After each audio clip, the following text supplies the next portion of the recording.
Lunch idea for 307 calories. Hello kabayan! Magandang araw sa inyong lahat. At ito nga ay isi-share ko ngayong araw na ito kung ano ang mga calories na nakain ko. At una ko ang ginawa ay nilagay sa timbangan yung plato, pero iba back to zero natin yan para hindi masama yung timbang ng pagkain. At itong feta and spinach chicken sausage ay merong 64 grams na merong 97 calories. At back to zero natin ulit. At ito namang rice ay merong 108 calories. And dito naman tayo sa steamed carrots na sobrang baba sa calorie.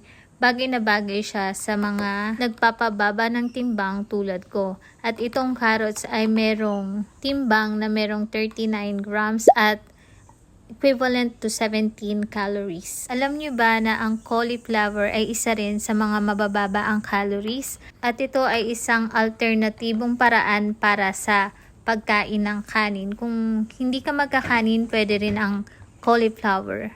At ito nga steamed cauliflower ay merong 63 grams na merong 16 calories lamang. At para naman sa aking dessert ay meron akong natirang pinya sa bahay. So, itong 78 grams ay merong 39 calories. Ready na po ang aking lunch para sa tanghalian. At huwag po tayong makalimot na magpasalamat sa biyayang nare-receive natin sa araw-araw. At nag-add nga rin pala ako dito ng Savor Classic ng Maggi. Ang 1 tablespoon ay merong 4 calories.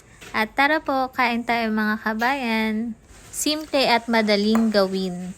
So, ang total nga ng lunch natin ngayon ay 307 na merong white rice, feta and spinach, chicken sausage, steamed carrots, steamed cauliflower, at meron ding pineapple para sa dessert, liquid seasoning, at meron ding miso soup.